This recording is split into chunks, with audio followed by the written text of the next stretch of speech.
اب آپ ان کے موقف کو سمجھیے. انہوں نے اپنی آنکھوں سے یزید کی برکرداری دیکھی ہوئی تھی، وہ اس کی بارے میں تمام باتیں جانتے تھے. اور پھر اس یزید نے کیا کچھ نہیں کیا. تاریخ کے صفحات آج آپ کے سامنے ہیں. امام اس وقت چپ رہتے، یزید کی بیعت کر لیتے، رخصت پر عمل کر لیتے، جان بچا لیتے، اس کے ہاتھ میں ہاتھ دے دیتے. آپ کو کسی نہ کسی علاقے کی سربراہی بھی ملتی، مال بھی ملتا، جان بھی بچتی، مگر دین اپنی اصل پر باقی نہ رہتا. قیامت تک ہر ظالم، فاسق، فاجر، جابر کی بیعت جائز ہو جاتی. لوگ کہتے جب فرزند رسول نے بیعت کر لی ہم کیوں نہ کریں، ہم کوئی ان سے زیادہ نہیں. امام نے رہتی دنیا تک اس ظلم اور جبر کے پنپنے کی راہیں مسدود کر دی، مسدود کے معنی بند کر دی. امام نے اپنے آپ کو مثال بنا دیا کہ دیکھو جن کے دل پختہ ہوتے ہیں، جن کی زبان اور دل ایک ہوتا ہے، جن کے دل میں ایمان نقش ہوتا ہے، جو اللہ کی مدد والے ہوتے ہیں، جن پر اللہ کا کرم ہوتا ہے، وہ جان دینے سے گھبراتے نہیں ہیں. وہ اللہ کی رضا اختیار کرتے ہیں اور رضا الہی کے لیے جان دینا شکست نہیں ہے. یہ وہ فتح ہے جو کسی کسی کا حصہ ہوتی ہے. امام علی مقام کے اس موقف کو سمجھیں. آج کچھ لوگ غلط باتیں کرتے ہیں. یہ اقتدار کی جنگ تھی. میں ایسے لوگوں سے پوچھنا چاہتا ہوں تمہاری حیثیت کیا ہے؟ تم ہو کون؟ تمہارا تعارف کیا ہے؟ تمہاری تعریف کیا ہے؟ تم کیا امام کے موقف کو سمجھتے ہو؟ اگر تم دین کو نہیں سمجھتے تو تم امام کو نہیں سمجھتے. امام، ان کا کردار، ان کی نسبتیں بتا رہی ہیں کہ وہ مجھ سے اور آپ سے بہت زیادہ دین کو سمجھتے تھے. انہوں نے دین کے مطابق قدم اٹھایا تھا. کربلا کو اقتدار کی جنگ کہنے والے ناواقف ہیں، ظالم ہیں، گستاخ ہیں، بے ادب ہیں. امام کو اور ان کی قربانی کو سلام کرو.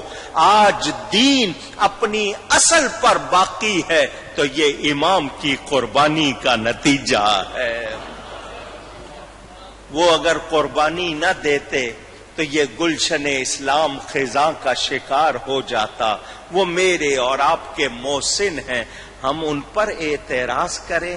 عجیب سی بات ہے.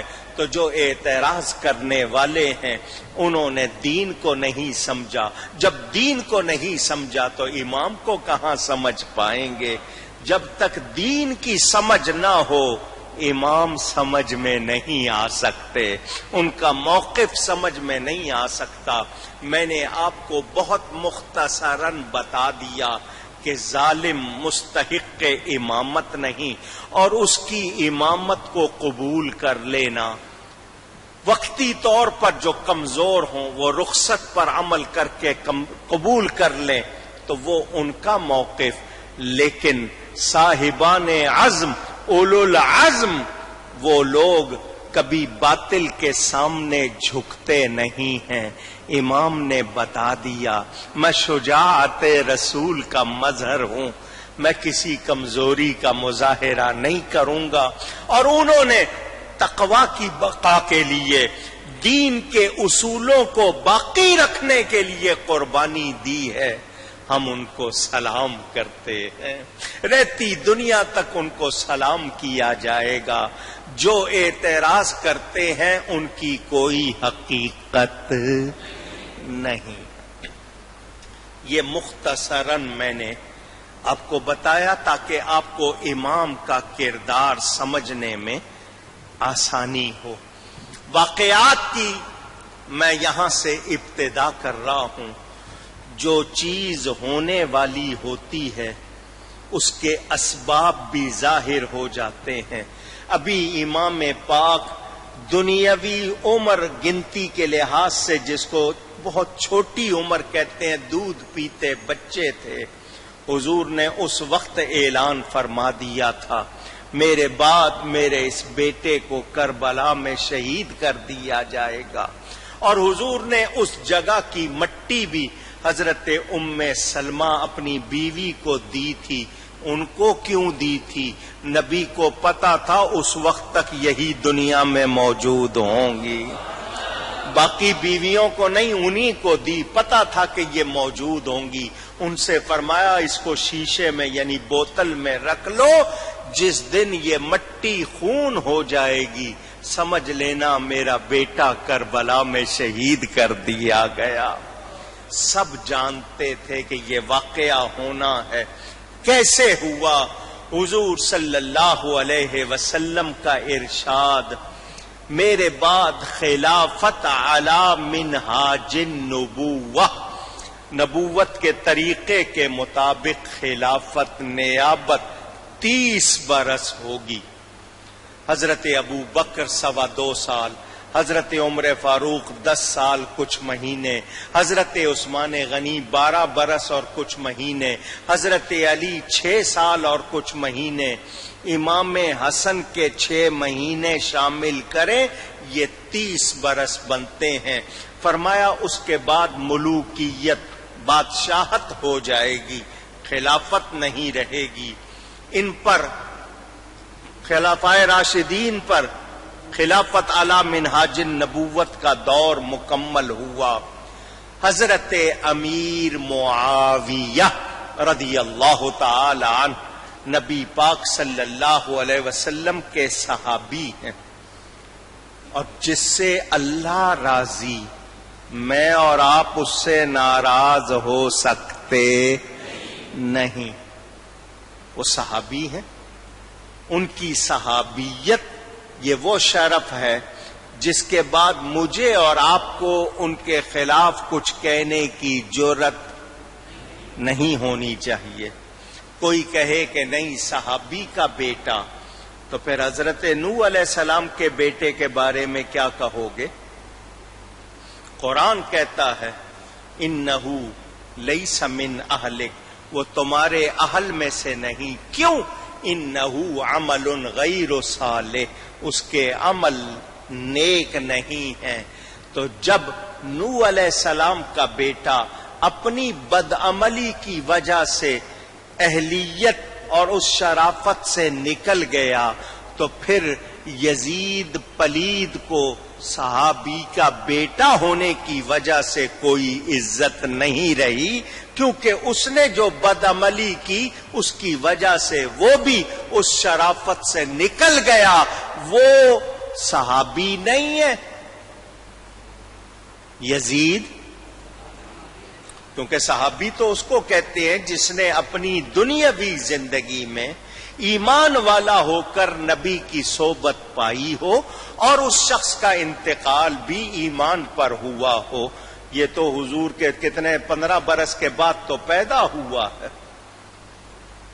تو آج اگر کوئی لیڈر کہلانے والا اس کو صحابی کہتا تو اس کو صحابی کے معنی بھی معلوم نہیں۔ حضرت امام حسین کے نانا نبیوں کے سردار، باپ ولیوں کے سردار، ماں سارے جہانوں اور جنت کی عورتوں کی سردار، خود جنت کے نوجوانوں کے سردار، یزید کے پاس اس میں سے کون سی خوبی ہے؟ اس کی ماں تو غیر مسلم تھی، اس کی ماں کا نام میسون تھا، مسلمان بھی نہیں تھی، وہ شراب وہ پیتا تھا، قمار، دوسری برائیاں، میں وہ لفظ بھی زبان پر نہیں لانا چاہتا، وہ سارے کام وہ کرتا تھا۔ جنہوں نے اس کی تعریف کرنا چاہیے ان کی کتابوں میں یہ باتیں موجود ہیں کہ وہ سارے یہ کھیل تماشے اور خرابیاں کرتا تھا۔ اس کو اگر کوئی شہزادہ کہنا چاہے، اس کو اگر کوئی شرف دینا چاہے، تو اس سے اندازہ کر لینا کہ ایسے شخص کے اندر کچھ خرابی ہے۔ ایمان والا یہ جانتا ہے کہ جو نبی کے ایک بال کو بھی ستائے گا جہنم کی آگ میں پگھلایا جائے گا۔ تو جس نے نبی کی آل کو بھوکا پیاسا ذبح کیا، کروایا، اس پر خوش ہوا، کیا اس کے لیے کوئی مسلمان رعایت سوچ سکتا ہے؟ آج یزید کے بارے میں جن لوگوں کے پاس نرمی اور رعایت ہے، یہ ایمان والے نہیں ہیں۔ انہیں نہیں پتا یہ رسول کو کتنی ایذا دے رہے ہیں، اور ایسے لوگوں کے بارے میں جو سخت احکام ہیں انہیں معلوم ہونے چاہیے۔ سلام ہو خطیب اعظم کی ذات پر، انہوں نے زندگی بھر نہ صرف یہ بیان کیا بلکہ ایک کتاب یادگار بنا کر گئے جس کا نام ہے امام پاک اور یزید پلید۔ وہ کتاب موجود ہے، اردو میں موجود ہے، انگریزی میں موجود ہے، سندھی میں موجود ہے۔ انہوں نے ثابت کیا دلائل کے ساتھ، اور کامیابی کیا ملی، اس کتاب کو لکھنے کی کامیابی کیا ملی۔ میرے بھائی محمد سبحانی سے آپ لوگ واقف ہیں، بہت چھوٹا تھا وہ، خسرہ جس کو کہتے ہیں بچوں کو ہو جاتا ہے، میزلز، اس کی بیماری میں وہ بیمار تھا۔ ان دنوں والد صاحب قبلہ رحمت اللہ علیہ نے خواب دیکھا، یہ کتاب وہ لکھ چکے تھے، خواب دیکھا کہ میرا وہ بھائی والد صاحب آرام کر رہے ہیں گھر میں، ان کو جگانے آیا اور آ کر کہا حضرت امام زین العابدین آئے ہیں، آپ سے ملنا چاہتے ہیں۔ تو والد صاحب خواب میں میرے بھائی کو کہتے ہیں انہیں ادب سے بٹھاؤ، میں وضو کر کے آتا ہوں، نواسہ رسول ہیں، اولاد رسول ہیں، تو میں وضو کر کے آتا ہوں۔ تو بھائی دوبارہ آیا اور آ کر کہا وہ سلام کہہ گئے ہیں کہ ہمیں ابھی